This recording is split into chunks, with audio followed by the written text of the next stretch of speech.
4 दिसंबर 2025 को यूक्रेन के ड्निप्रो शहर पर रूस की आइस्कैंडर मिसाइल हमले ने एक बार फिर यूरोपीय महाद्वीप को युद्ध की भयावहता की याद दिला दी।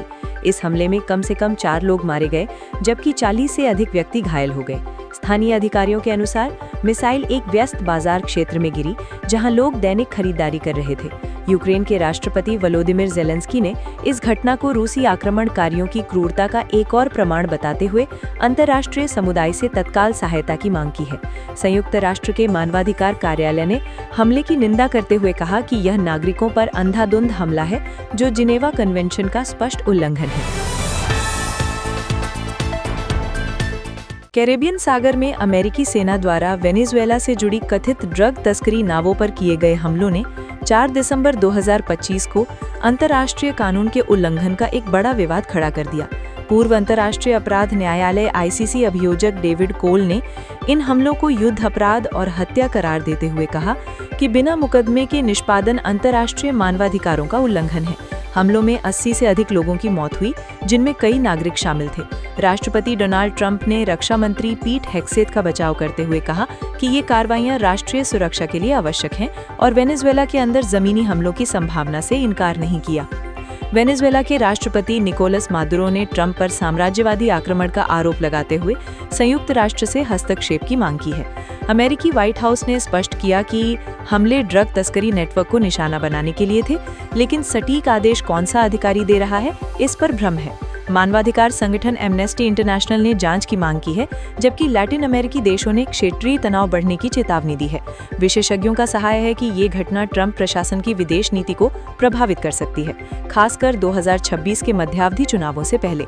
अब सवाल ये है कि क्या ये हमले ड्रग तस्करी को रोक पाएंगे या क्षेत्रीय अस्थिरता को बढ़ावा देंगे। अंतर्राष्ट्रीय समुदाय की नज़र इस पर टिकी है।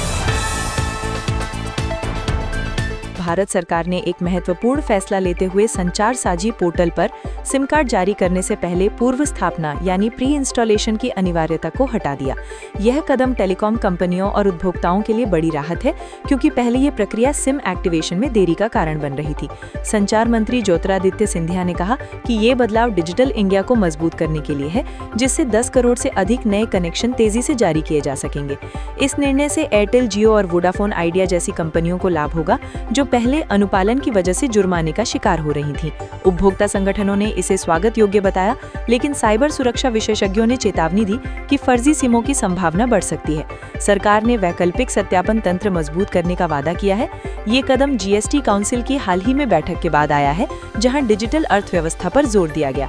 अब देखना यह है कि क्या ये बदलाव ग्रामीण क्षेत्रों में इंटरनेट पहुंच को दुगना कर पाएगा, जहां अभी भी 40% आबादी असंबंधित है। को भारतीय रुपया डॉलर के मुकाबले 90 के पार लुढ़क गया, जो एक नया निम्न स्तर है। ये गिरावट विदेशी संस्थागत निवेशकों (FII) के भारी बहिर्भाग के कारण हुई, जिसमें पिछले एक सप्ताह में 50,000 करोड़ रुपए से अधिक की निकासी दर्ज की गई। वित्त मंत्रालय ने कहा कि वैश्विक भू राजनीतिक तनाव और तेल कीमतों में उछाल मुख्य कारण है। स्टॉक मार्केट विश्लेषकों ने doctor Reddy's laboratories, Titan company, Trent, power grid और ITC को खरीदने की सलाह दी है। Reserve bank of India (RBI) ने हस्तक्षेप की योजना बनाई है, लेकिन अर्थशास्त्रियों का मानना है कि ये दीर्घकालिक समस्या है। निर्यातकों को लाभ होगा, लेकिन आयात निर्भर क्षेत्रों जैसे ऑटोमोबाइल और फार्मा प्रभावित होंगे। सरकार ने 10,000 करोड़ के राहत पैकेज की घोषणा की, जिसमें MSME को प्राथमिकता दी गई। वैश्विक स्तर पर ये घटना उभरती अर्थव्यवस्थाओं की कमजोरी को उजागर करती है। क्या RBI का हस्तक्षेप स्थिरता लाएगा या 95 तक गिरावट आएगी? निवेशक सतर्क हैं। को IPL 2026 की नीलामी की उल्टी गिनती शुरू हो गई, जो 16 दिसंबर जेद्दा, सऊदी अरब में होगी। BCCI ने 500 से अधिक खिलाड़ियों की सूची जारी की, जिसमें भारतीय सितारे शुभमन गिल और यशस्वी जायसवाल के अलावा विदेशी दिग्गज जैसे बेन स्टोक्स शामिल हैं। फ्रेंचाइजियों के पास 90 करोड़ रुपए का पर्स है और अनकैप्ड खिलाड़ियों पर फोकस रहेगा। 4 दिसंबर 2025 को दिसंबर का पहला सुपर मून, जिसे कोल्ड मून कहा जाता है, आकाश प्रेमियों के लिए एक शानदार उपहार साबित होगा। यह पूर्णिमा प्लेयडिस स्टार क्लस्टर के साथ चंद्र अवरोधन यानी लूनर अवरोधन करेगी, जो 70 वर्षों में दुर्लभ है। नासा के अनुसार चंद्रमा पृथ्वी से 3,56,000 किलोमीटर दूर होगा, जिससे ये सामान्य से 14% बड़ा और 30% चमकीला दिखेगा। भारत में इसे रात 8:30 बजे से देखा जा सकेगा।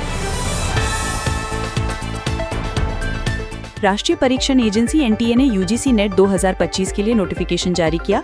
जूनियर रिसर्च फेलोशिप और असिस्टेंट प्रोफेसर पदों के लिए 3,000+ वैकेंसी। योग्यता पोस्ट ग्रेजुएट, आयु सीमा 30 वर्ष, आरक्षित छूट। परीक्षा फरवरी 2026 में, वेतन 35,000+ HRA। अंतिम तिथि 7 नवंबर 2025, विस्तार संभव। आवेदन ugcnet.nta.in पर। ये शोधकर्ताओं के लिए सुनहरा अवसर। पिछले वर्ष 10 लाख से अधिक आवेदन। प्रभाव, उच्च शिक्षा में नई भर्तियां बढ़ेंगी। इंटेलिजेंस ब्यूरो IB ने assistant central intelligence officer ACIO technical पदों के लिए 258 वैकेंसी निकाली। योग्यता ग्रेजुएट इंजीनियरिंग, वेतन 44,900 से 1,42,400। अंतिम तिथि 16 नवंबर। चयन लिखित परीक्षा प्लस इंटरव्यू। आवेदन MHA.gov.in पर। राष्ट्रीय सुरक्षा में योगदान का मौका।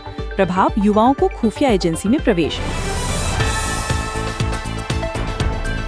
महाराष्ट्र सरकार ने माझी लाड़के बहन योजना के तहत eKYC की डेडलाइन 31 दिसंबर 2025 तक बढ़ाई। गरीब महिलाओं को 21 से 60 वर्ष को 1,500 मासिक सहायता। हाल की प्राकृतिक आपदाओं यानी बाढ़ के कारण विस्तार। अब तक 2 करोड़ से अधिक लाभार्थी DBT से ट्रांसफर। आवेदन dbt.maharashtra.gov.in पर। प्रभाव, महिलाओं का सशक्तिकरण, आर्थिक आत्मनिर्भरता। हरियाणा सरकार ने लाडो लक्ष्मी योजना के तहत 1 नवंबर 2025 यानी हरियाणा दिवस को पहली किश्त 2100 हस्तांतरित की। 18 से 60 वर्ष महिलाओं के सशक्तिकरण के लिए वार्षिक 5100। लाभार्थी 50 लाख से अधिक। आवेदन haryana.gov.in पर। प्रभाव, ग्रामीण महिलाओं की आय बढ़ेगी, शिक्षा स्वास्थ्य पर खर्च।